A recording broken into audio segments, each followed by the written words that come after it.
also started a new online AIIMS-NAMS Navigate CME and Navigate Medico CME program to assist in the development of competencies among PG students and share multimedia learning resource materials as e-library.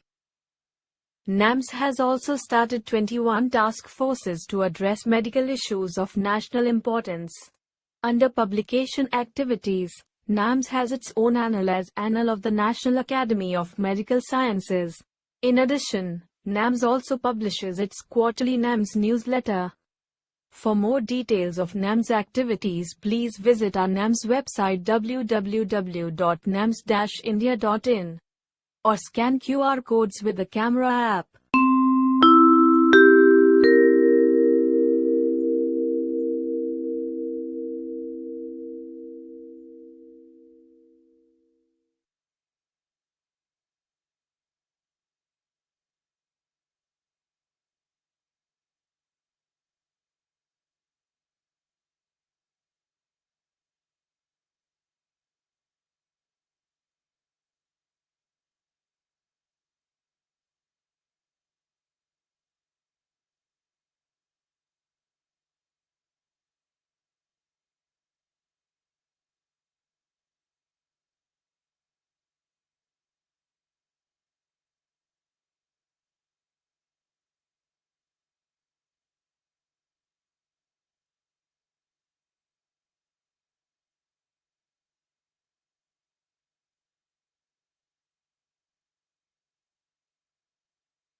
Greetings from National Academy of Medical Sciences, India. Focusing on NAMS Vision 2030, NAMS is pleased to share some of the important activities like NAMS National, International Fellowship and Membership, Member After Day and AIIMS-NAMS, NAMS Task Forces, AIIMS-NAMS Navigate Medico CME activities, publication of annals, newsletter, networking with professionals, public orations, Young Scientist Fellowship, Scientist Exchange Program, scientific visit of Emeritus Professor and many more activities. All application forms for fellowship, membership, associate fellowship, and member after day NB have been made online and objective criteria from the year 2022. AIIMS has also started a new online AIIMS-NAMS Navigate CME and Navigate Medico CME program to assist in the development of competencies among PG students and share multimedia learning resource materials as e-library. NAMS has also started 21 task forces to address medical issues of national importance. Under publication activities, NAMS has its own annal as Annal of the National Academy of Medical Sciences. In addition, NAMS also publishes its quarterly NAMS newsletter. For more details of NAMS activities, please visit our NAMS website www.nams-india.in or scan QR codes with the camera app.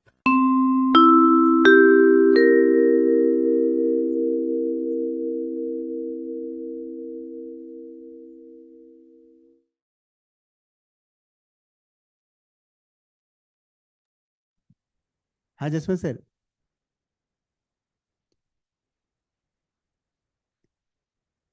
Sir आपकी sound नहीं आ रही।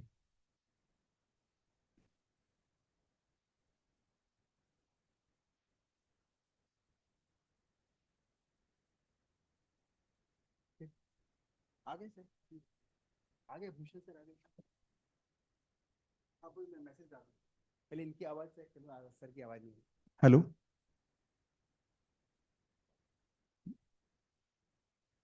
Jaswant sir आपकी sound नहीं आ रही।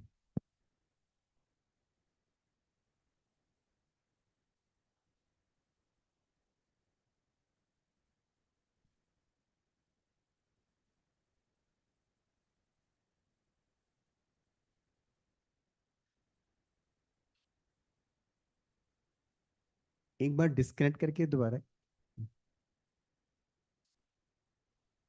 Am I audible now? Hello Yeah, am I audible now? हाँ now audible sir. Right. Okay. So we can start or we need to play Yeah, I the said just start the one video 3 to 5. After that you just start. Okay. Right.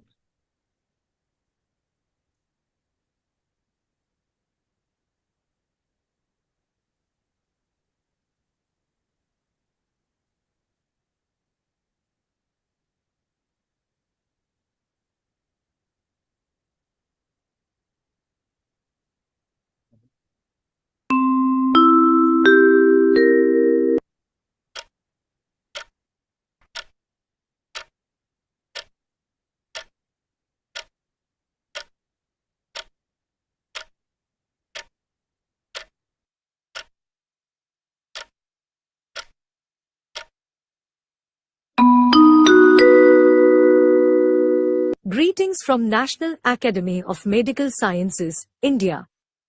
NAMS has been recognized by the Government of India as a nodal agency for promoting the continuing medical education for medical and biomedical professionals.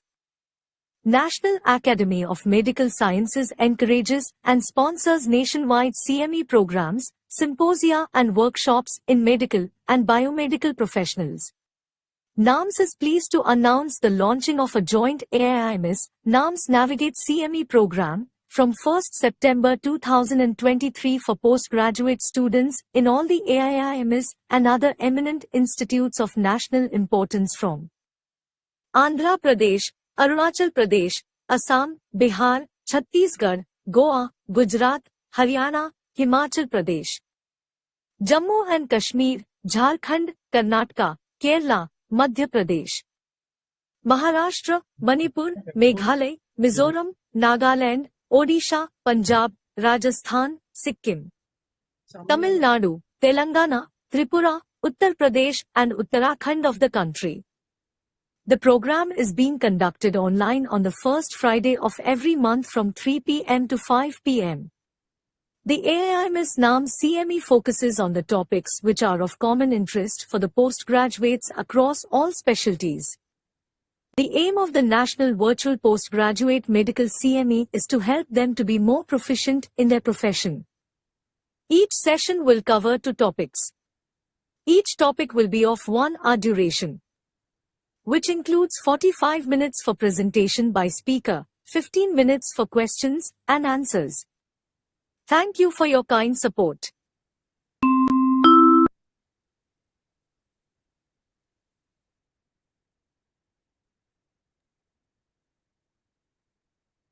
Hello and good afternoon, everyone. So welcome to the next NAMS AIIMS Navigate Medico CME program. This time we have a very interesting topic that is evidence-based traditional medicine, and we have very eminent speaker with us for today, Professor Bhushan Patwardhan sir. So with this, I would like to invite Professor A.K. Sood sir for the welcome address to begin the session for today. So over to you, sir. Sood sir. Thank you so much. On behalf of the National Academy of Medical Sciences, it is my great honor and privilege to welcome the distinguished speaker for this afternoon, Dr. Bhushan Patwardhan sir. Sir has been a senior fellow of the Academy and also the former vice chairperson of the University Grant Mission, chairperson of the NAC, and also we were really privileged to have him as a chairperson of the NAMS task force on the evidence-based traditional medicine. So we are really grateful to you and warm welcome to you, sir. We are really grateful to you. It was indeed you were away and only I think 2-3 days back you have come to India, and right now also you are in a conference. So we are really grateful to you for your valuable time and support to this program. I also take this opportunity to thank all the distinguished participants, which include the faculty members from various institutions as well as the postgraduate students. So I will request all of you, if you have any question, any remarks, please put that in the chat box and sir will be happy to answer that. So once again, a warm welcome to all of you on behalf of the Academy. I'm sure that this session is going to be very, very interesting and informative session for all of us. Thank you. Over to you, Dr. Jaswant. Thank you, sir. So now we would like to listen to the message from the President, National Academy of Medical Sciences, Professor S.K. Sarin, sir. So we would like to listen to his message, and his guidance would be there in the video message.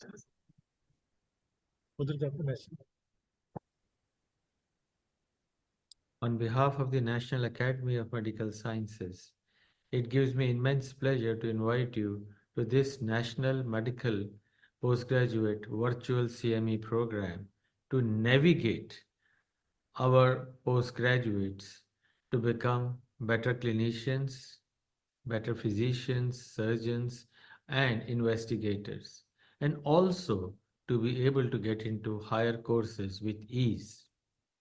National Academy of Medical Sciences is your own academy. It is an umbrella organization which involves experts from all fields of medicine and paramedical departments. Also, it includes researchers and eminent scientists from overseas. National Academy helps to find the best talents, to recognize them, and also to request them to teach students and colleagues across. This CME program is very special because the Friday afternoon, 3 o'clock, is with All India Institute of Medical Sciences. As you know fully well, there are about 16 AIIMS in India, and these institutions of higher learning have joined hands with National Academy of Medical Sciences. The faculty there or the experts visiting these institutes are going to give their best pieces of knowledge to students and faculty across. I feel the knowledge given through these AIIMS and NAMS CME is of immense use to all our students. The National Academy will continue to strive and improve the clinical and knowledge base of our youngsters. I am very thankful to the Director, AIIMS, Dr. Srinivas, who has consented to be part of this program, and also to all other directors of AIIMS who have given their time. I encourage you to invite students, motivate them to learn, and be with us every first Friday of the month from 3 to 5 p.m. With this, I welcome today's speaker. Thank you for your attention. Okay, so moving further, I would like to request Mr. Raviji to kindly connect to the message from AIIMS Director AIIMS New Delhi, Professor M. Srinivas, for his wisdom and his guiding words for all the participants. Namaskar. At the outset, I congratulate the team behind the AIIMS-NAMS CME program. Providing quality of education to our postgraduate students is one of the prime responsibilities of AIIMS. I know that our able faculty is leaving no stone unturned in achieving this mission. However, there always remains a scope for improvement. Through this unique initiative, there is an opportunity for our postgraduate students to learn from the experts in their field. This learning will go beyond the boundaries of department where our postgraduate students are working, and will also bring in more flavor in their knowledge, and at the same time ensure dissemination of uniform, high quality content all across the nation. Postgraduate students also form our primary workforce for providing patient care. This indeed is an important component of their training. We are aware that our postgraduate students devote a large component of their time for the patient care services, and thus they have less time for self-study by the end of the day. The timing of this activity is therefore very carefully chosen. The sessions will be held late in the afternoon so that the beneficiaries do not have to make any extra effort for attending them. This by itself exudes the philosophy of a true teacher, a mentor that will handhold the children through the process of their active learning. As the sessions are online, which by its very design is a non-synchronous platform, it may seem that the delivery of the content will be one-sided, but enough measures have been planned and they are in place to make the activity as interactive as possible. The topic of the session will be shared with the students well in advance. This will allow them enough time to explore the subject and be better prepared to absorb the content. This design, therefore, also matches the concept and principles of adult learning. The program not only will help our postgraduate students in being better prepared for their examinations, but also will equip them with sufficient knowledge, understanding, and approach to be a better professional in their field. I wish this program all success. Thank you.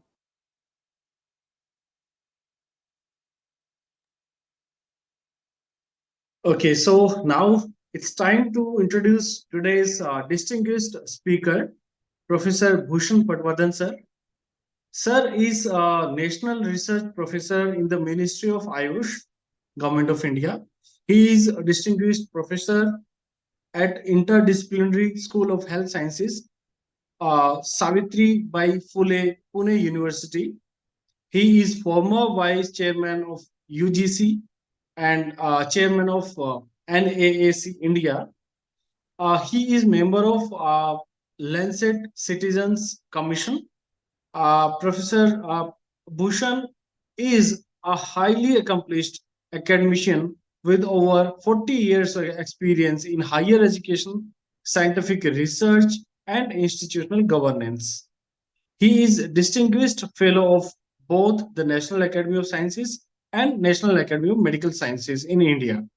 He serves as an adjunct professor at Western Sydney University in Australia and co-chair of WHO expert group of the Global Center for Traditional Medicine at the first Global Summit on Traditional Medicine.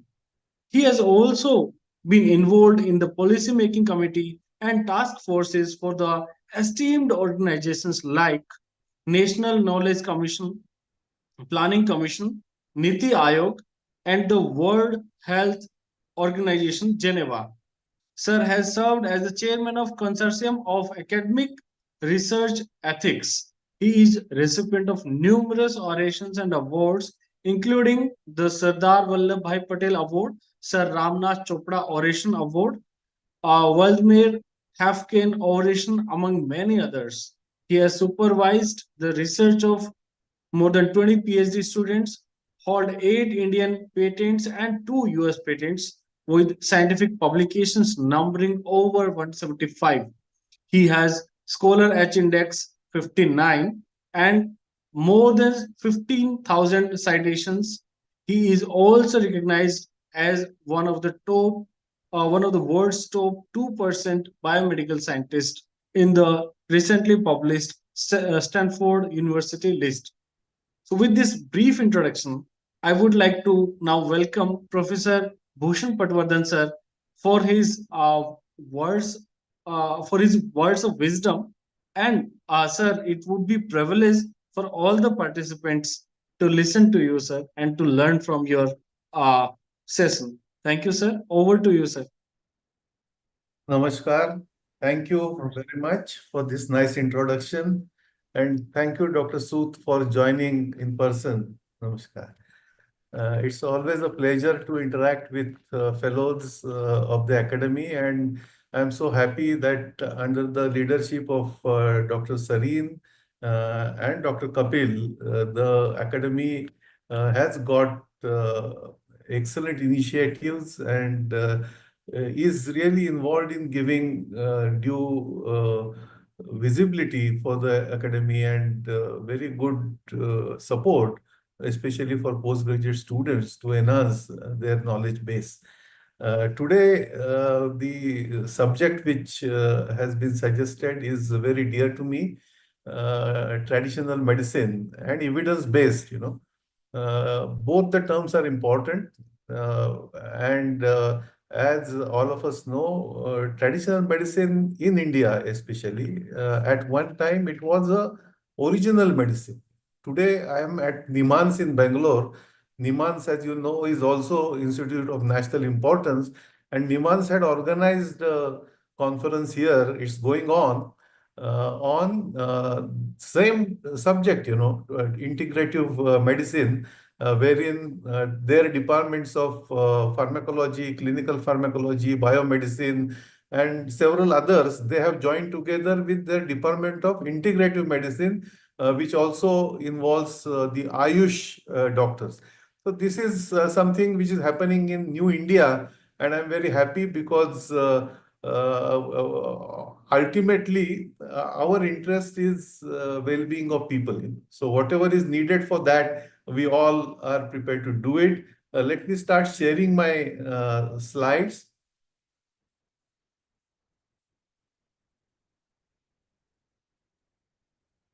Can you see the slides? I'll just enlarge them.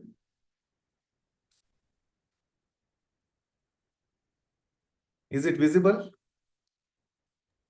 Yes, sir. Okay, thank you. So essentially, I'll be talking about my own journey, my own experience, my own research. When I say my own, it's not my own, it's all done by my students and colleagues, which I'll be talking. So I'll be taking examples from that. And general theme is going to be how we can transit from current pathy-based approach, to a person-centered integrative health system by scientific confluence of contemporary medicine or allopathic medicine and traditional medicine, or today's keynote speaker at NIMHANS, Dr. Tej Pratap Singh, who is fellow scientist at AIIMS Delhi. He used this term. He said traditional medicine is not the correct term. He said it should be termed as original medicine.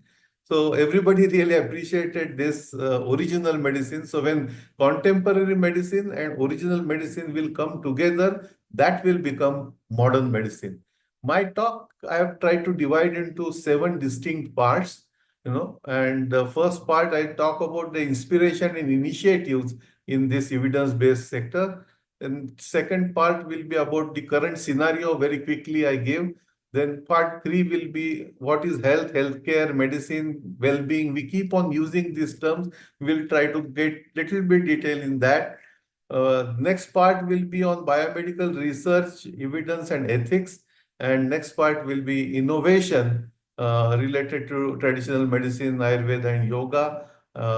Then I will talk about one world, one health system. Can we really think of that? And I'll end with journals in this, and one of the book which recently has been published, written by me on a very interesting subject, which actually connects contemporary and original sciences. The name of the book is Genome to Ohm, and the subtitle is Evolving Journey of Modern Science to Meta Science. So I'll speak about it very briefly. And if time permits, at the end, I'm going to show a 10-minute video, because I think that scientists originally used to be artists also. The original science and art were together. If you remember, even in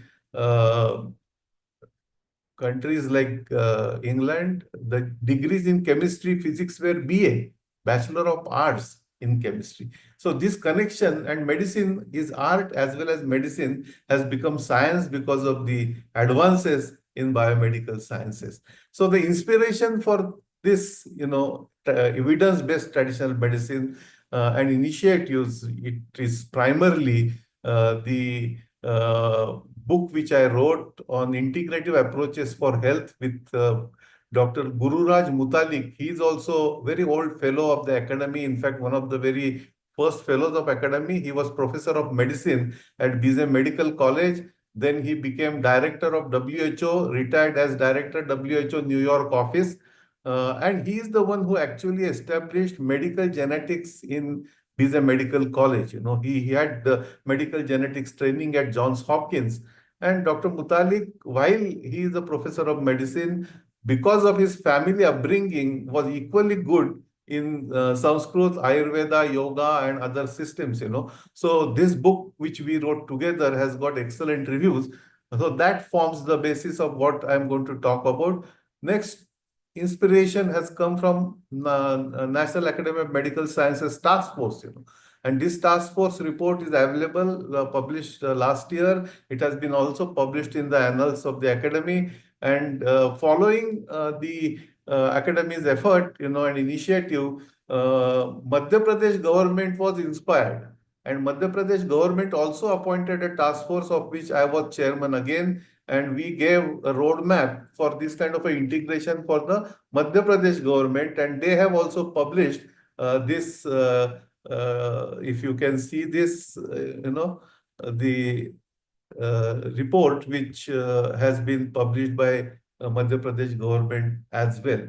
So the inspirations remain. There are several people who have inspired me, including Dr. M.S. Valiathan, who just recently passed away, Dr. R.S. Singh from Banaras Hindu University, Dr. M.S. Baghel from Ayurveda University from Jamnagar, Dr. H.R. Nagendra from S. Vyasa University in Bengaluru, Dr. B.M. Hegde from Manipal, Dr. Mutalik, I already told you, Dr. Ashok Vaidya, again my mentor, he also recently passed away, Dr. Sharadini Dhanukar and Dr. R.D. Lele. There are several more.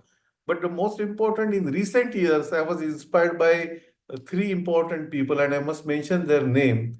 Dr. S.K. Sarin, of course. Dr. Sarin, when he has taken over the academy, the academy really has grown to a very, very credible extent, and as fellows of academy, we feel very happy about it. Dr. Sarin, eminent hepatologist and vice chancellor of the university, and we also work together with Dr. Vinod Paul, who was chairman of the committee appointed for looking at integrative model for our country. So Dr. Vinod Paul, Dr. S.K. Sarin, and Dr. V.M. Katoj, when I was working in as a task force member in Planning Commission, Dr. V.M. Katoj was chairing that. At that time, he was Director General of Indian Council of Medical Research. And he's the one who first started using term integrative medicine in the government parlance. So these people actually have inspired me and further motivated me to continue work in this area. Another inspiration comes from Ministry of Ayush. Ministry of Ayush, with its very dynamic secretary, Vaidya Rajesh Kotecha, he has given entirely new leadership. So ministry has 5 central councils, including Central Council for Research in Ayurvedic Sciences, then Siddha, Unani, Homeopathy, Soarikpa also, Yoga. They have councils, research councils. They have 12 national institutes, 2 national commissions. National Medicinal Plant Board has made a lot of efforts in propagating medicinal plants and conserving biodiversity. They have Pharmacopoeia Commission. They have Forum for Indian Traditional Medicine, hosted at RIS, or Research in Information Systems, in New Delhi. It's a government think tank. They have Ayush Research Portal, intramural and extramural research schemes, and several. Ayush Center of Excellence also, they have recognized many. And our own laboratory or our own institute in Pune is also recognized as Ayush Center of Excellence. And you will find some work happening there. I'll be mentioning in few minutes. My institute, I must tell you about something. Savitribai Phule University, earlier it was known as University of Pune, and it was renamed after the Savitribai Phule, who was the first woman who started education for women, and therefore her name was given to this. I belong to Interdisciplinary School of Health Sciences, of which I was director, and where there is a Center for Complementary and Integrative Health, which has become now Ayush Center of Excellence. School of Health Sciences actually have objectives in health policy, policy analysis, public health. We run MPH program and MSc program and PhD program in health sciences. We conduct scientific research and translation, as well as we have several collaborative consortia. We started, particularly my own journey, I started as a graduate student of biochemistry. I am student of Professor John Barnabas, one of the very eminent biochemists, and I prefer to choose to work rather than going in routine genetics and molecular biology or protein and enzymology. I decided to work in ethnopharmacology, and he encouraged me. So right from my PhD days during 1980 to 85 at Hafkin Institute, I continued this work on immunology, followed by rheumatology. Then in public health, we developed several new initiatives, and I will be talking about it in some details as we progress. The capacity building program undertaken by Pune University is also very important, because traditional medicine requires actually a lot of capacity building. Graduates coming from Ayush, they need to be given proper methodological support, scientific support, and we conduct a lot of training programs for them. The next part is current scenario. Current scenario, I am not going to talk much about it because all of us are aware, but I wanted to tell you that in the age of artificial intelligence and machine learning and all these technologies like CRISPR and space missions which we are witnessing, still the world is facing major problems. There is a major disconnect, I call it as great disconnect. We have entered Anthropocene actually. From Holocene, very early we have entered Anthropocene. We are witnessing environmental catastrophes, and I'll not expand that on further, because all of us are witnessing that what kind of disconnect I'm talking about. But there is potential also. There is potential because we have a great wisdom within our own country. Bharatiya Gyan Parampara, is very, very enriched, and using that. And I remember Swami Vivekananda's quote. He always said that we should bring best in the West and best in the East together for the benefit of the well-being. So taking that principle ahead, we are trying to bring confluence of modern science with ancient wisdom, and we can really bridge this knowledge gap which exists today in education and research. That's what the spirit we are trying to pursue further. And our hope, our vision, or our aspiration, at one day we will have one earth, one family, one future, at least one nation and one health system. We'll see how it. We are today also facing the existential crisis, and again, I will not expand on that, but the report created by European Environmental Agency, which titled as Late Lessons from Early Warning, is an eye-opener. And if you follow leading journals like JAMA recently published an article. The title of the article was The Existential Threat of Greed in US Healthcare. So this greed part is becoming very, very worrying. And the greed, the root cause of many problems, socio-economic problems, the problem of sustainability is also related to greed. We are exploiting nature. We are actually destroying nature in the process. Biodiversity is at the stake. And health and well-being is also at risk because of this greed. So if we talk about need, only need, then there is a very good chance that we will be going towards well-being. But this greed is going to take it to ill health. And that's what we are seeing around us. We are talking about primary healthcare for a very long time, especially the WHO alma mater declaration, Health for All for 2000. In 2000, we could not get that completed. So, but on one side, health, and on the other side, sustainability, you will find that a lot of activities all over the world have happened. But we are moving in circles again and again and again. So again, WHO has come out with Health for All, even in the year 2023. Positive, holistic, public, global, and one health, is very, very important. And ultimately, we should move towards what we call it as planetary health and well-being, because health is also connected with healing and connected with disease. Well-being is more profound term, and that goes closer to the Ayurvedic definition of what they call it as swasthya. Swasthya is a much better term, than arogya, because swasthya swayam mein sthit rehne ki shakti, so that is very, very important. And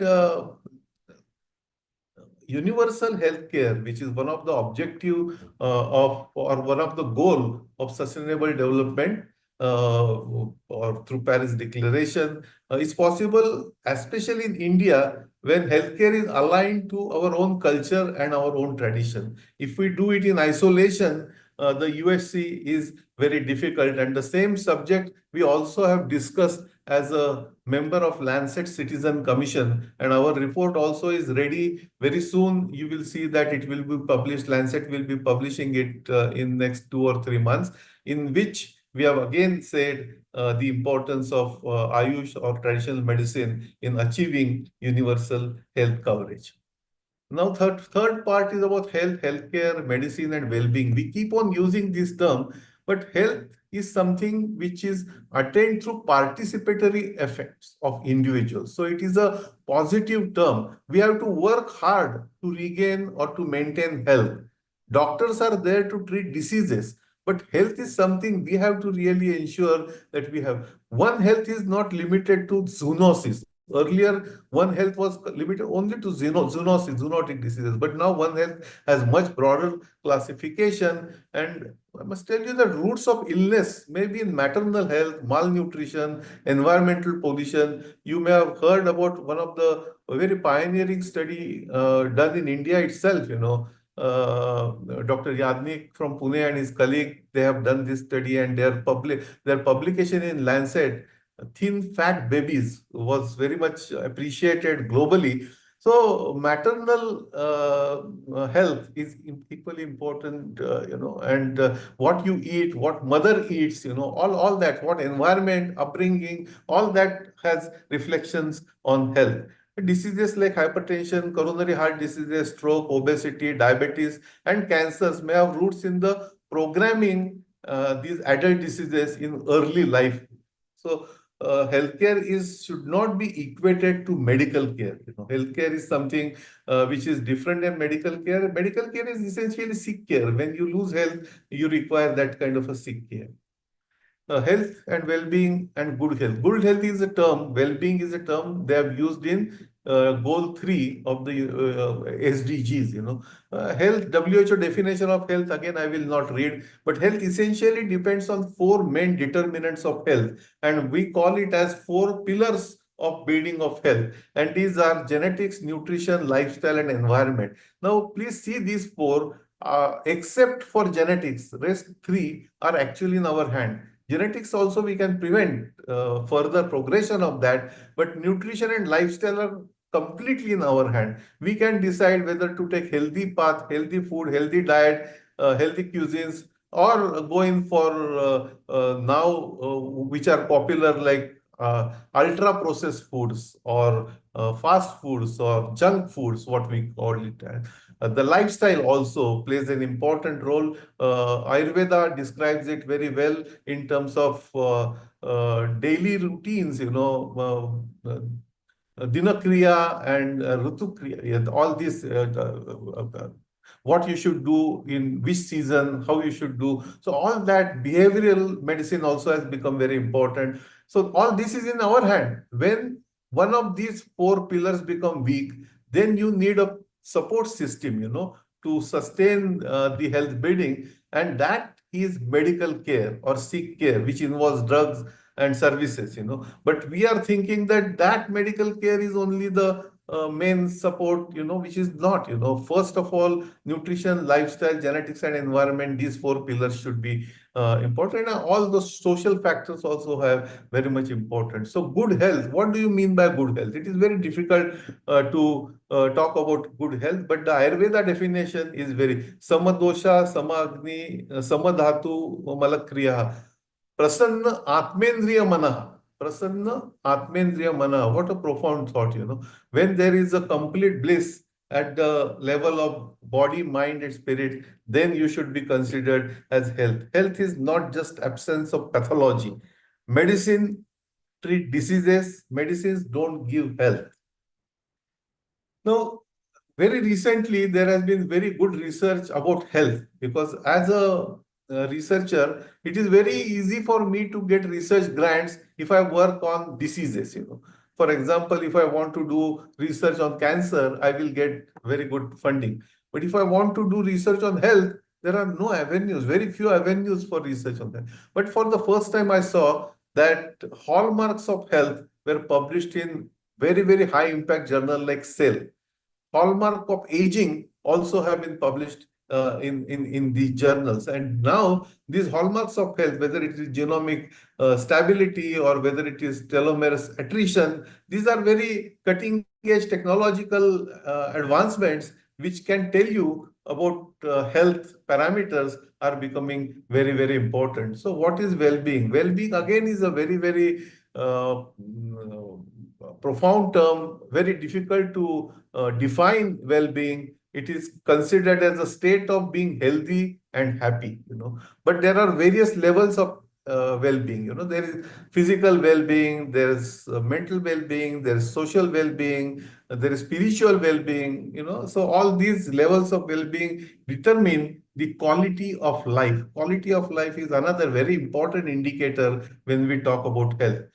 Today we talk about health, we talk about healthcare, but we are actually delivering more healthcare in terms of cure where diseases, where hospitals, surgeries, drugs, and diagnostics come in. They are extremely important. But healthcare involves primary healthcare, family medicine, health promotion, disease prevention. These are the fundamentals for at least for our country. So epidemiological transition we are witnessing today. Again, I will not spend more time in that, but communicable diseases to non-communicable diseases, now we are actually experiencing triple burden of disease, because country like India, we have actually retained our traditional, what they used to call it as tropical diseases like tuberculosis, malaria, and all. Plus, we have imported, because of the junk food, red meat, sodas, such sugary drinks. We have included and changed lifestyle. The incidence of non-communicable disease also has been tremendous. India is supposed to be capital of diabetes and all. So this is bringing triple burden of diseases, So we have to act before it is too late. For example, we look at America, but America is on the super specialty model, where extreme specialization and extreme commercialization you can see in that country. And that country is not the country which we should actually follow. We don't want to become medicalized society.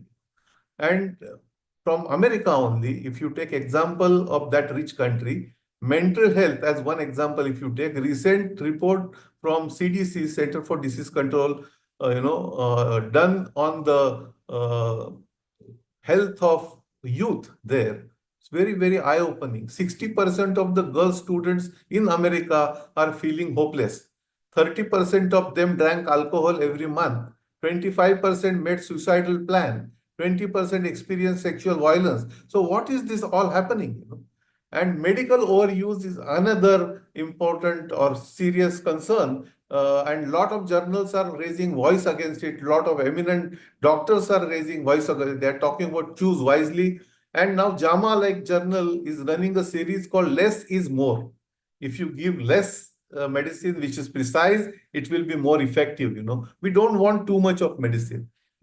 And all this is also connected with business. But we have to ask this question, that can business and profits linked to sufferings of people, can they be sustainable?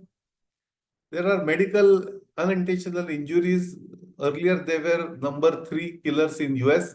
Now they have moved to number 4 because COVID has taken that place. But still, number of unintentional injuries, published in JAMA, again, that paper, the first was published in BMJ in 2016, and more consolidated data was published in JAMA in 2021. It shows that medical error or unintentional injury ranks number 4 in causes of death in country like US. We don't have such a data in India as yet, but US data itself is very, very worrying. Now coming to the next part, biomedical research, evidence and ethics. Although biomedical sciences have progressed, we still see the global crisis in healthcare is deepening. The affordable and accessible healthcare still seems to be a distant dream for a majority population in different countries. The triple burden of disease, the diet, lifestyle, and social behavioral changes. The geriatric population is increasing, and many of the geriatric population, they are actually having 2 to 3 chronic conditions. The high-tech interventions and pharmaceutical drugs, are they becoming too myopic? All these are questions I'm trying to raise. The societal expectations about drug safety and efficacy are rising, and disease prevention and health promotion should be given a priority. I think there should be no question mark. They must be given priority. We have to revisit biomedical research. Some of the studies by John Ioannidis from Stanford, they indicate that 85% of biomedical research is going into West. What are we doing? Recent study or recent review published in, again, high impact journal like Physiological Reviews talked about most scientific studies are incremental to prior evidence and not disruptively innovative. And most of them are non-reproducible. This is again a very, very worrying thing. Many RCTs results are not reproducible. And therefore, my friend David Moore from Canada, he has written an excellent article in Nature. He said that stop this wastage of people, animals, and money. What are you doing? And funding biases are also, there are a lot of articles which have been published which indicate that the results of many trials have gone in favor of the sponsors. So what are we doing? Biomedical research focus needs to be now on immunity and inflammation, food and nutrition, lifestyle and behavioral modification, mental health, stress management, health technology, and medical humanities. It should not be just focused on drugs, pharmaceuticals, diagnostics, and therapeutics. They're important, but these other areas which I mentioned are more important in today's context. We have to focus more on planet, person, promotion, prevention, prognosis, focus on physiology over pharmacology, and focus on health and well-being over medicine and treatments. Cause no harm is the basic principle of all of us agree. So let the food be our medicine, and let's not make medicine as our food. You will find that country like US, if you look at 60 plus people, they will have at least 3 or 4 prescription drug every day they may be taking.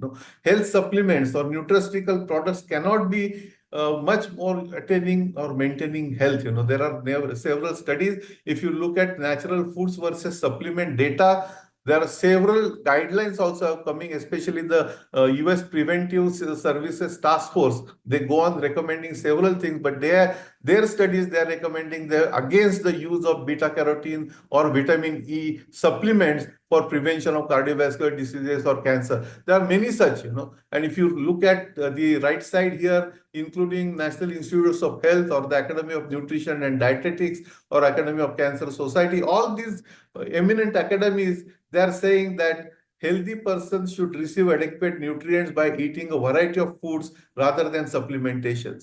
So we have to be careful. Supplementations may be necessary in certain conditions, but we cannot generalize them. Many systematic reviews and meta-analysis studies have not been able to provide convincing evidence that antioxidants such as beta carotenes or vitamin A or vitamin C or vitamin E, selenium, or their combination, they are able to prevent gastrointestinal cancer. And there are many such studies. I'm not going to talk about many, but I wanted to tell you that the way in which pharmaceutical industries are introducing the drugs is also need to be revisited. For example, the statin story is a typical story, and we have discussed this case in detail in our book. In 1984, if you look at this Time magazine cover page, it has shown that how cholesterol is villain, and it is. Cholesterol is bad. Higher cholesterol, especially LDL cholesterol, is not good for us. But now look at 2024, the same Time magazine, which earlier was telling you do not eat butter, do not eat butter oil, or ghee is not good. Now they are saying eat butter. Oh, how comes so completely turn around? Then that is because when we studied the whole case in 2014 or 2084, statins were introduced, and that was a red carpet treatment actually. And 2014 patents were out. So 2015, the huge study was published again in JAMA, which said that use of statins should be used very, very carefully. So on one side, there is high level of evidence, but on other side, we are seeing low level of ethics. And this is another very big concern. Fifth part of research and innovation. If you look at Nobel Prizes given during last 5 years or 6 years, you'll find that many of them have roots in our knowledge systems. For example, Chinese Academy of Traditional Medicine, UU2, invented artemisinin, and it is based on the reverse pharmacology. Artemisinin came from traditional Chinese medicine. And we have so many medicines in India, not only turmeric or ashwagandha or shatavari, several others are there. And we can actually discover effective medicines using these medicinal plants. Also, fasting has been in our own culture. Fasting, now Navratri is going on. People fast for 9 days. In various occasions. Ekadashi fasting is in many cultures. So now with Nobel Prize going to Yoshinori from Japan, it said that autophagy is such an important function, and autophagy fasting induces autophagy. Similarly, 2017, Jeffrey Halls talked about biological rhythms, and Dinacharya and Rutucharya, actually, Ayurveda is talking about the same. But what happens is when somebody invents, we say that we knew it 5,000 years ago. But there are so many other things which people wouldn't know outside. We would know that through our ancient knowledge system. So we should take those knowledge points on board, do research and take a scientific leadership. There is a big opportunity here. If you look at on the screen, we conceptualize that Ayurvedic concept of Prakriti has genetic connotation. I published a review on this concept paper in 2000, and later on we tested that in small number of rheumatoid arthritis patients, and we showed that Vat Pitta Kapha had statistically significant distribution of HLA-DRB1 gene alleles, So this was first in 2005, we published in International Journal. We also presented this work at Cold Spring Harbor Symposium on Pharmacogenomics. So that led to new discipline now, which is now known as AIIMS-Genomics, and crores of funding is now going into this discipline. But many other concepts like concept of rasa, concept of guna, concept of agni, srotasa, ama, ojas, all these concepts are worth investigating scientifically, and they can give us a very good scientific leadership. So traditional knowledge or ancient knowledge should be used as sources of innovation and not source of take a position of self-pride and past glory. Just telling that we know everything is not enough, We are living in a scientific world and we have to embrace science. Now we look at the vastness of our knowledge system. On the screen, what you see here, we have created this chart, which is known as Systems Ayurveda, on which we have taken essence of logic from 4 classics, and these are Charak, Sushrut, Vagbhat, and Madhav Nidan. 230 knowledge points are connected to each other in forward and backward linkages, following nature biotechnology graphical notation methodology, and you will see that these have color codes and these have forward and backward linkages, very, very complex systems chart, which tells you how, starting from very abstract or esoteric concept like Lok and Purusha or Pindi and Brahmandi, how it is connected to 8 branches of Ayurveda, through Panchamahabhuta theory. So this is very interesting. And just one point of these 230 points, if we take, and we took Rasayana as one point, you can develop further complicated, complex chart of systems Rasayana. This is the beauty of our knowledge system. So Ayurveda-led innovations are many. Some of them we have worked, some of them many other scientists have worked. It has shown to improve longevity. It has shown to improve genomic stability, inhibit senescence, stem cell differentiation also has been shown, because I am not going to again tell more about it. Panchakarma also has been shown to have several, it modulated actually immune responses by regulating pro-inflammatory cytokines, immunoglobulins, and functional properties of T cells. They actually modified them, So this all this work has been published, and this came under the Ayurvedic biology program, which was led by Dr. M.S. Valyathan. One of our paper, which was published in Scientific Report, we could show that PGM1 gene plays an important role in energy production, and genome-wide analysis, we showed that 262 males had shown PGM1 gene functions are predominant in Pitta Prakriti. And in Ayurveda, Pitta Prakriti is related to Agni, and energy. So this is correlation is so interesting, PGM1 gene is predominant in Pitta Prakriti. These are some of the proofs which we could get. Ministry of Ayush has a collaborating network. They are collaborating through their research councils like CCRAS or All India Institute of Ayurveda or National Institute of Ayurveda or ITRA, which is now INI. They are also collaborating with all AIIMS. And even Institute of Liver and Biliary Diseases, they are doing excellent work on microbiome with Minister of Ayush. Dr. Sareen is leading that initiative. Reverse pharmacology, Ayurvedic biology, we have studied dosha prakriti, genomics and epigenomics, panchakarma, effect of rasayana, effect of bhasma, are there really nanoparticles? There are several whole system studies. There are studies on stem cells and microbiome. So innovative methodologies are also possible. And for example, Ayurveda is a treatment. It is not just one drug. It comes as a package, It comes as a package of diet, do's and don'ts and maybe purification processes, and 6-month Ayurveda treatment in this holistic fashion, how it improved the asthma patient by significant reduction in IgE eosinophils, and it improved lung function and showed reduction in Th2 circulating cytokines. This was published in Journal of Ethnopharmacology. Again, excellent work done by Kalpana Joshi and colleagues at All India Institute of Medical Sciences, Tanuja Nesri and Dr. Valiathan. So there are several such examples. Another example is e-tongue, which has been developed at All India Institute of Medical Sciences by Rama Jayasundar in New Delhi. Double-blind randomized placebo-controlled trials is a whole system trial.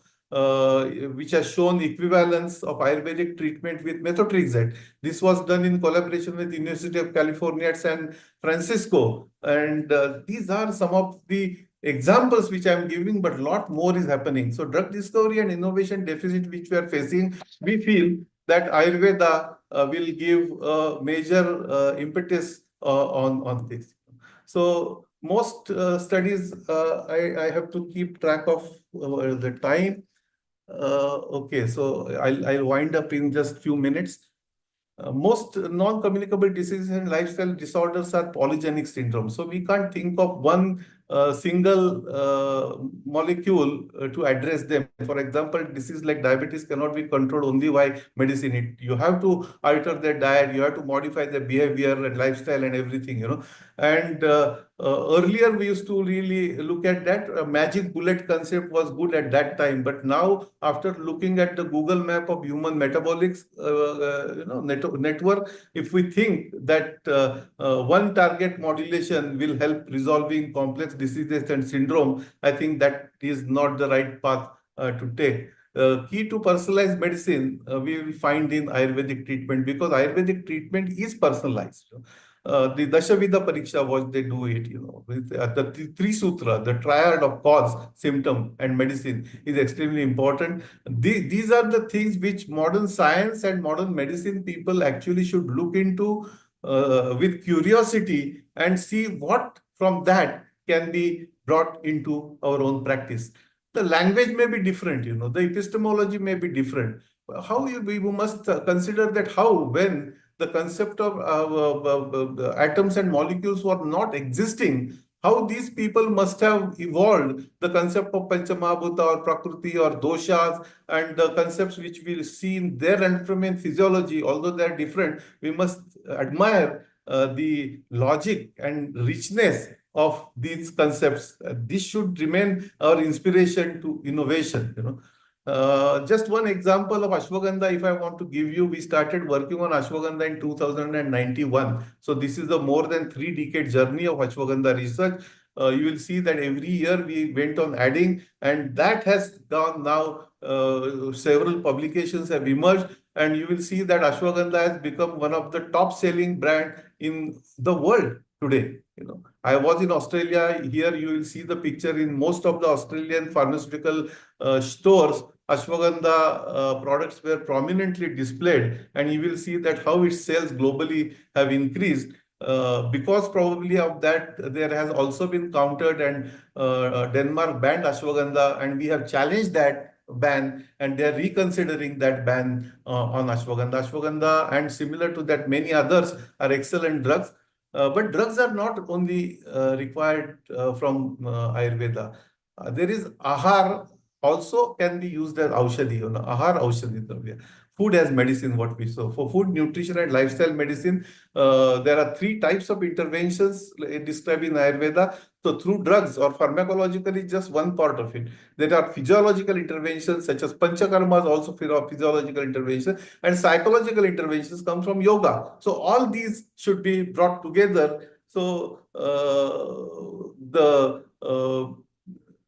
Eat Right movement, what we are seeing now in India, I think it is very, very important. Our young generation is falling prey to these ultra-processed foods, which we must save them, because ultra-processed foods are going away from all over the world. Their side effects are coming more and more open in the scientific research. Latest, again, paper from JAMA Food is Medicine, published in JAMA, is very, very guiding principle for looking at food. One world, one health system can be really, this is my last part. Example in COVID brought contemporary medicine or allopathic medicine and Ayurvedic medicine or Ayush medicine at one common platform, because COVID was new to everyone. And during COVID, Ministry of Ayush did several projects, conducted several trials. This Ayush Sanjeevani app, it collected data of 15 million health seekers. Out of that, 75,000 physicians utilized Ayush for prophylaxis. 85% of Ayush users, they have shown satisfaction, and 63% showed improvement in well-being and health status. I will skip this now because how we use actually immunomodulation to counter or to prevent COVID. We came with KADA and several other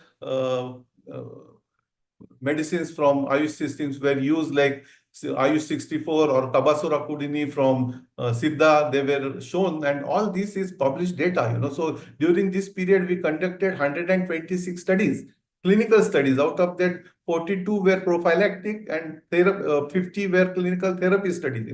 30 RCTs were conducted, and you will see that publications have come out of them, and more than 30 publications are published in PubMed. If you go to PubMed and look for Ayurveda or Ayush clinical trials, you will see these publications. We also did preclinical studies. We showed antiviral activity of these using Syrian hamster models in collaboration with TISTI, which is one of the DBT's leading research organization. So again, I will skip that, but for those who are interested, we can discuss that further. So the example of COVID actually showed us how we can use this adversity for our advantage, and the ashwagandha as adjuvant. Now we are concluding this trial. The paper is being written for submission to a good journal. This trial was statistically powered study on 1,200 subjects, 1,200 participants in 7 centers. It's a multi-centric study, statistically powered study, to whom we gave ashwagandha after getting COVID vaccination. And this we continued for 6 months. So 6 months continuous administration of ashwagandha after COVID vaccination. And now we are going to see what is the effect of this on COVID vaccine, on immunogenicity and safety. Several publications, as I told you, 25 journal publications. There are many more which have come up. Those who are interested, it is possible. So in short, today we are more giving focus to medical care, which is disease treatment symptoms, but we should move to preventive care using or strengthening prognosis and lifestyle and diet component. And we should move actually to healthcare, true healthcare, involving public health approach and personalized medicine, which is person health and wellness centric integrative approach. So if we talk about one world and one health system, there are excellent contributions from conventional medicines, diagnosis, imaging, critical care, emergency medicine, public health, infections and inflammation, surgery and organ transplant. Excellent. So we should bring that. So best of the best from conventional medicine and best of the best from modern science, be it them vaccines or immunology or pharmacological interventions or cell and molecular regenerative biology, tissue engineering. All this we should bring in, but also we should bring the prevention, promotion, chronic and psychosomatic management, food and lifestyle, mental health, wellness from Ayush systems in India. So in India especially, unless we bring in or integrate on evidence-based integration of Ayush systems with conventional systems, modern medicine is not possible. So I say that conventional medicine plus traditional medicine, or now you can even call it as original medicine, can lead us to modern medicine. We have to balance between experimental and experiential evidences and pathology, pharmacology on one side, but also not forgetting physiology and psychology, which are so important, especially for non-communicable diseases.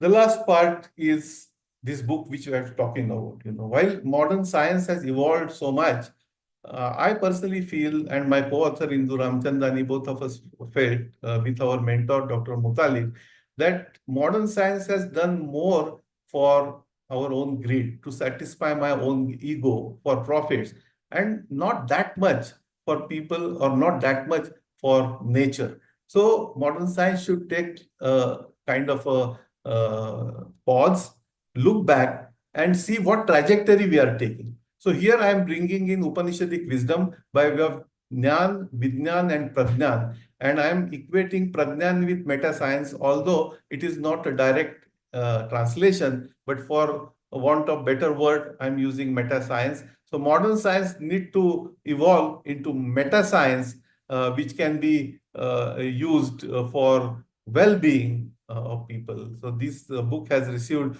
over 26 endorsements, including one from Dr.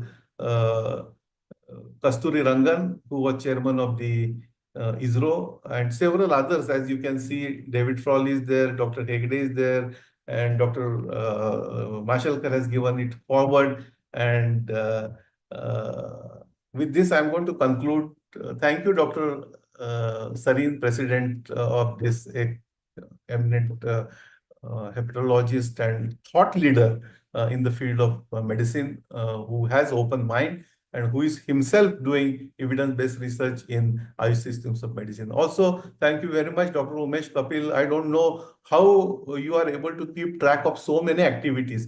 The epidemiology organization which you have created also involves a lot of work, but your responses are so warm and so prompt that I really am amazed at your efficiency and work. Thank you. You are so gracious, Dr.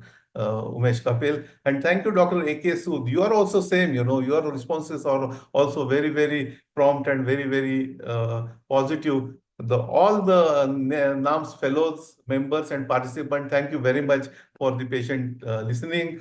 If at all there is some time remaining after question answer, I would like to conclude this session by showing you a performance, brilliant performance, a 10-minute performance, which I call it as Dance of Science and Spirituality. Shankar Mahadevan has given his wonderful voice. So that if we get time. So by now, I conclude. Thank you very much again for your patient hearing. I'll stop sharing now.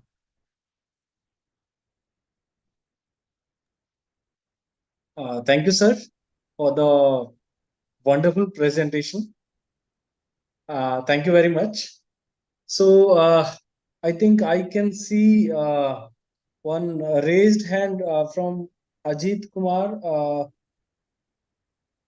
Pradhan. Yes, sir. Do you want to ask any question?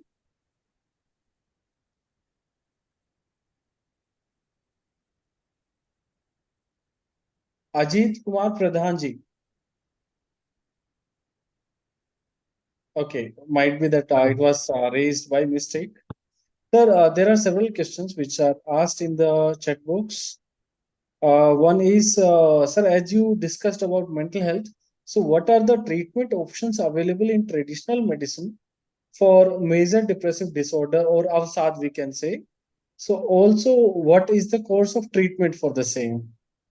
Yeah, obviously I can't discuss the treatment part here, but I must tell you that the Ayush systems, especially yoga, meditation and certain yogasanas have shown pranayama, the breathing techniques, they're excellent, and there are many studies that they have been beneficial. So I would really recommend that you should really consult some yoga specialist or yoga researcher. At AIIMS also, there are excellent yoga researchers in most of the AIIMS. But I have also personally experienced that yoga is a very, very sophisticated science. The yogasanas also, the anatomy knowledge at that time must be very, very profound. They did not have any sophisticated equipment to look inside our body, but their ways to look inside our body were different. Right, sir. Sir, the next question is like, that is my question, sir. Like many of the patients, I advise them yoga, mainly the meditation and deep breathing exercise. But then their next question is, sir, kaun sa wala kare? there are many spiritual gurus. There are many YouTubers. So they are confused about the reference point. So can you kindly guide the audience Yes, for yes, the yes. No, very good reference, question. like Very where they good can question. see Yeah, and very, very follow good yoga? question. And I know that this is a question for many, many people have in mind. I would say that we should go first for the authentic information sources.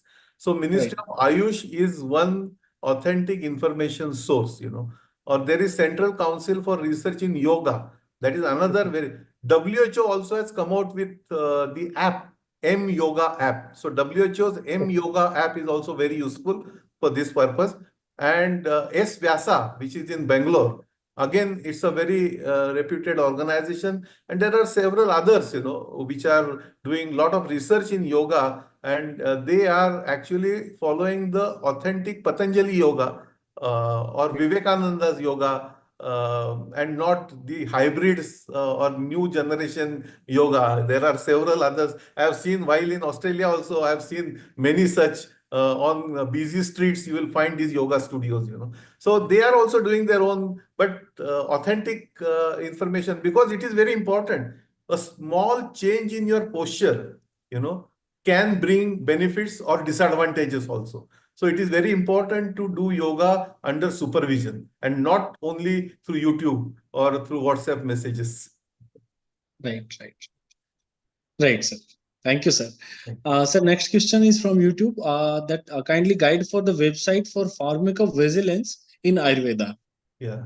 Pharmacovigilance, there is, if you visit again Ayush website, the Ayurved University Jamnagar, which is now ITRA, which is Institute of National Importance now, they have a pharmacovigilance center there, which is recognized as a collaborative, WHO collaborative center in pharmacovigilance. So if you visit their website, you will get information about pharmacovigilance. But now many other hospitals also have started pharmacovigilance cells, Right, right, sir. So next question is from Dr. Arun. So as per traditional medicine, is there any restriction of milk in the post-operative cases? It's very difficult to answer, because it depends on the case, the situation, the environment, so many factors, there is no straight Like, sir, answer. maybe that like in many localities, like some of the Ayurveda practitioners, they recommend ki we can avoid milk in cough and in recently operated cases. So I don't Yeah. know. No, it is true, because see, Ayurvedic diagnosis is based on their own system, and their own system is based on the dosha prakriti. So if there is a predominance of certain dosha, or certain dosha is vitiated, and if dosha milk is contraindicated for that, then they will certainly tell you not to take milk. So it depends on the case, So, in fact, Right. many of the medicines are given in milk. So milk is not completely banned in Ayurveda, but in certain cases, certain conditions, milk may not be advisable because of that, to bring in doshic balances. Right. Can Because I their talk? modern medicine is well, that have a different point of view. Like milk is known to be a strong nutrient. So if a patient is allowed orally after surgery, so milk is usually considered as a booster for the healing. Yeah, But it in is, but like, sometimes what happens is, if the patient condition is not enough to really digest that milk, and that digestion doesn't mean our understanding of digestion. right, Their understanding is completely different, So it is very right, sir, right, interesting concept, Dr. Jaswant. Means I also right, was worried, why they are not, but their logic is very robust, But right. for that purpose, you have to find the right person and right expert or right Vaidya to tell you that. Okay, sir. Right, sir, right, sir. Thank you. Sorry, yeah, this I question am was not a from Dr. practicing Arun. Vaidya. Although I research on Ayurveda, I am not a Ayurvedic Vaidya. So I Right, cannot advise or give anything on practice basis, I am a right, I'm a researcher. I'm basically a biochemist trained pharmacology. right, sir. Sir, through review of literature, could you get through any such literature on this disease, mainly the wheat allergy disease that I just forgot the name. Sir, Okay. The No, wheat gluten, allergy disease. yeah, Okay. So gluten there are sensitivity many develop in gluten sensitivity cases. Like, gluten. yeah. So, is there an evidence in Ayurveda that, like in modern medicine, they usually advise to have a precautions, like uh, to avoid the food products which contain gluten, but like in Ayurveda, are there any evidences ki uh, after treatment the patient can have the gluten products, and despite that, they are doing well and not having symptoms due to gluten allergy? No, not. I am not aware of a systematic study, but I have also seen cases or patients telling me that they used to have allergy, hay fever allergy. For No, example, I was not. mainly celiac disease, sir. That abdominal celiac disease. Okay. No, I Right, am not. I don't know. Frankly. right, sir. Right, sir. Sir. So the Dr. Ajit Kumar Pradhan, sir, I want to ask that publications in Ayush system are Yes, I increasing. read that. I read that in the chat box. Dr. Pradhan, you are right. Earlier the methodology of Ayurvedic trials or Ayurvedic research was not that robust. But last 5-10 years, if you see, the quality of publication is increasing. Like during Corona time, if you see our out of 126 clinical trials which we conducted in India, almost near 100 protocol was published and or registered at CTRI. And several studies actually are randomized controlled clinical trials, which have been published in mainstream journals.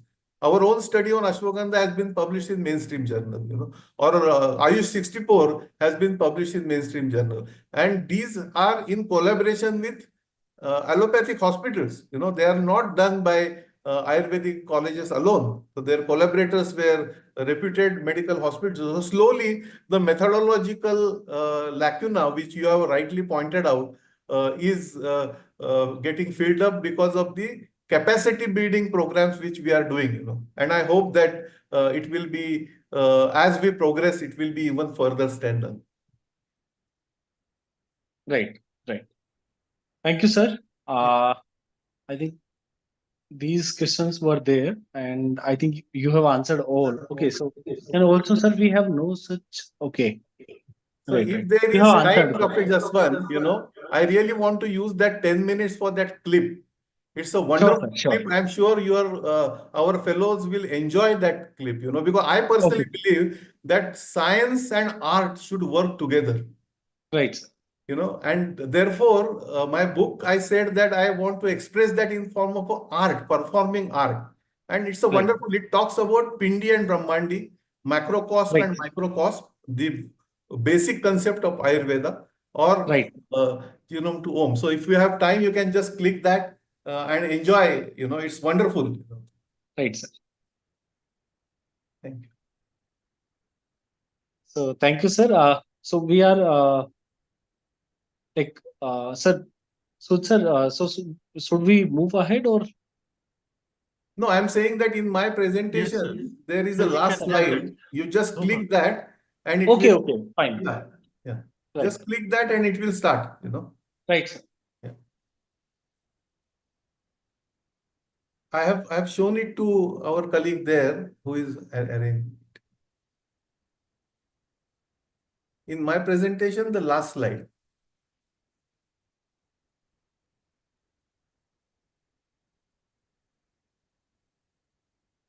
The last slide where I thank,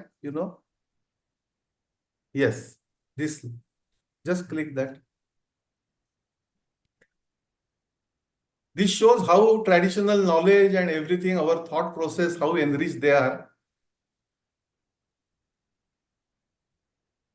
This is by Swarupa Udgi classical dance and Shankar Mahadevan.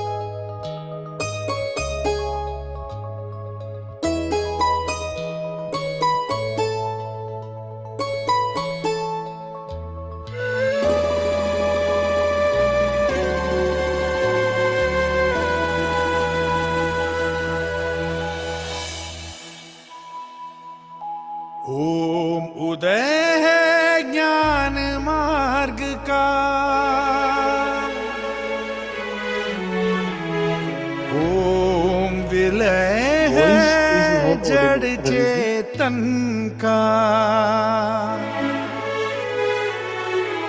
ओम निलय है परमात्मा का।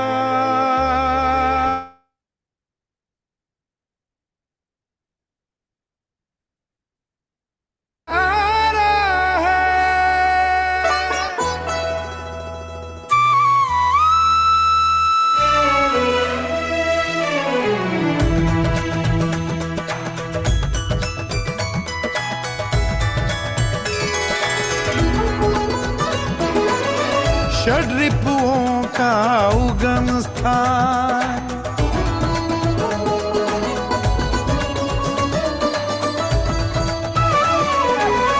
षड्रिपुओं का उगम स्थान अज्ञान घोर अंधियारा है। षड्रिपुओं का उगम स्थान अज्ञान घोर अंधियारा है। जागृत कर दे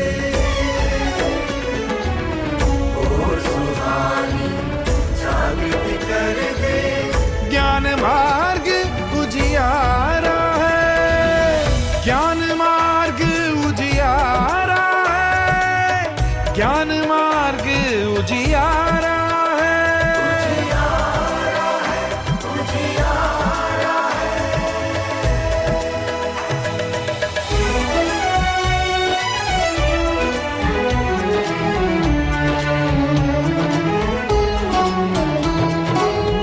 मार्ग चेतना का ले जाए कहते हैं अध्यात्म उसे। मार्ग अगर हो जड़ का तो फिर कहते हैं विज्ञान उसे।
मार्ग चेतना का ले जाए कहते हैं अध्यात्म उसे।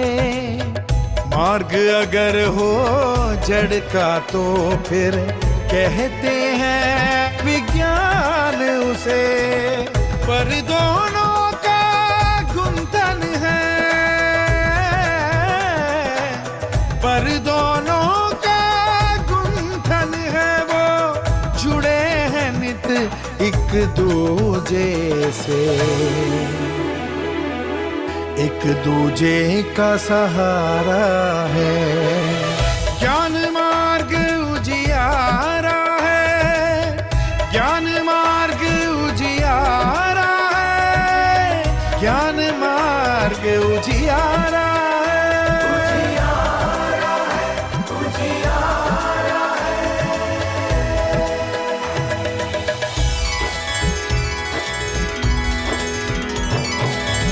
जो है भीतर वो है बाहर। पिंड में ही ब्रह्मांड बसा है। घर तुमने जाना है खुद को तो तुमने सब जान लिया है।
जो है भीतर वो है बाहर, पिंड में ही ब्रह्मांड बसा है। गर तुमने जाना है खुद को तो तुमने सब जान लिया है। चेतन ने जाना परमात्मा, चेतन ने जाना परमात्मा, जड़ ने परमाणु जाना है। जो परमोच्च सहारा है, ज्ञान मार्ग उजियारा है, ज्ञान मार्ग उजियारा है, ज्ञान मार्ग उजियारा है।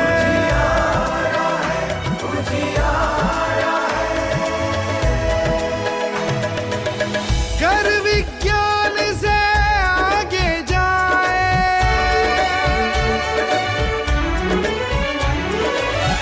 उतरे हम प्रज्ञान में।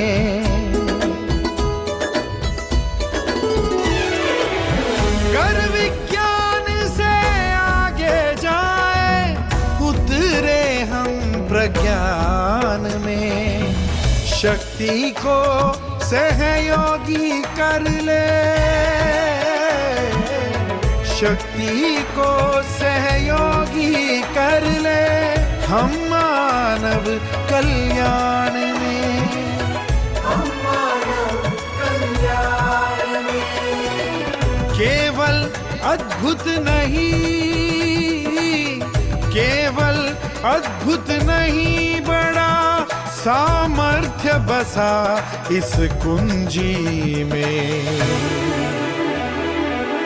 ये संकल्प हमारा है, ये संकल्प हमारा है, ये संकल्प हमारा है। षड्रिपुओं का उगम स्थान अज्ञान घोर अंधियारा है। षड्रिपुओं का उगम स्थान अज्ञान घोर अंधियारा है। सुहानी जागृत कर दे, और सुहानी जागृत कर दे। ज्ञान मार्ग उजियारा है, ज्ञान मार्ग उजियारा है, ज्ञान मार्ग उजियारा है।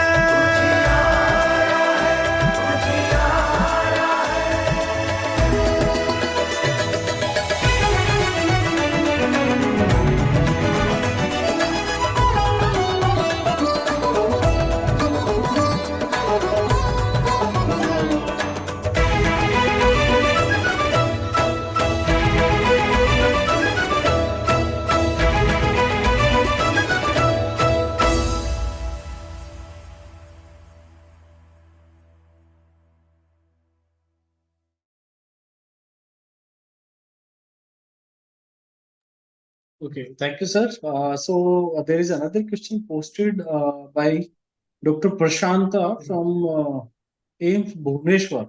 Yes. Sir, how to address a reductionist versus holistic approach in research study methodology? A very good question. Today, I can't give you a definitive answer, but I must tell you that we are spending a lot of time on developing new methodology, because for real research, we can't blindly follow the methodology which is available. And a lot of harm has gone because of wrong methodologies also. So even at WHO, we are now working on research method, appropriate research or epistemology sensitive research methodologies for traditional medicine. Similarly, AYUSH also is working on developing new research methodologies. For instance, now even in mainstream research, n is equal to 1 trials are accepted. And n is equal to 1 trials are suitable for Ayurveda, because every case can be discussed in thorough details. Or the statistical models also. Which statistical model are more suitable? Then we talk about randomized controlled clinical trials or systematic reviews as one component of experimental evidence. But what about experiential evidence? So for experiential evidence, can we bring in evidence for practice? If somebody is practicing and if somebody has a data of large number of managing, and we are talking about outcomes. So if the outcomes are favorable and if that is completely documented, why can't we think that as an evidence? So all these questions are today in front of us. That's why I said that I can't give you a straightforward answer, but this issue is on table, and those who are willing to contribute for development of that, they can join also. So it's a joint activity. But thank you for raising this question. Thank you, sir. Thank you so much, sir. Thank you. Thank you, sir. So I think now there are no more questions. So now I would like to invite Professor A.K. Sood, sir. He is Deputy Secretary at National Academy of Medical Sciences. I would like to invite sir for the word of thanks. Yes. Over to you, sir. National Academy of Medical Sciences, it is again my great honor and privilege to thank the distinguished speaker for this evening. All of us have really enjoyed your discussion on evidence-based traditional medicine.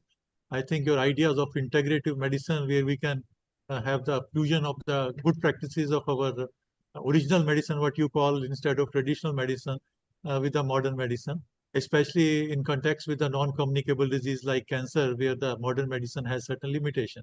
So I think thank you so much for giving us the concepts and ideas to all the participants, especially the postgraduate students who are sensitized on this important issue. So thank you so much once again, sir, for your valuable time and support to the National Academy of Medical Sciences. Thank you, Doctor. I really appreciate your efforts. You were away. You came only 2 days back to India, and right now also you are attending a conference. So we really appreciate your gesture to thank you. It was a pleasure. It was a pleasure to get connected. Your support and blessing in future also. I also take this opportunity to thank all our faculty members, dean directors of AIIMS and medical colleges. With their support, we are able to register more than 1,000 postgraduate students for this program. And again, we look forward for their support in future also. Please come forward, suggest topic, and also take session for these CME programs.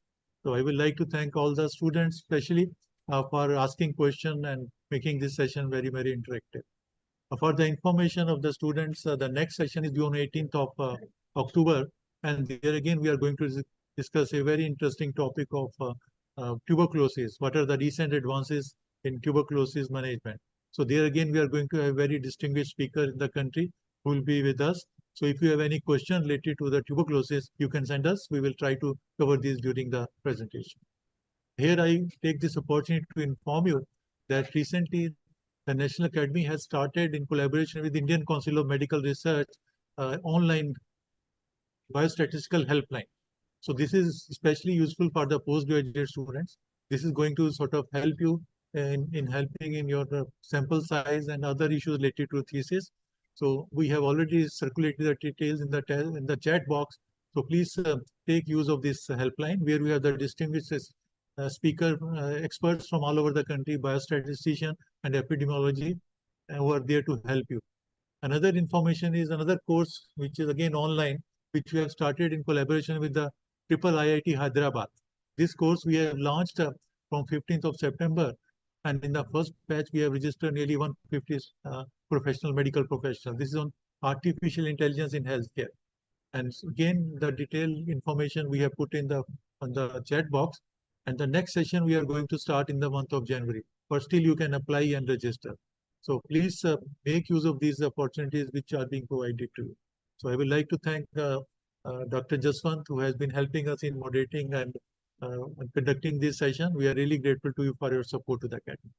I'll again like to thank Mr. Ravi and Mr. Shivam from the IT unit of our Academy for organizing this session, as well as ensuring the broadcast on the YouTube. They have been writing to you emails and the corresponding way too.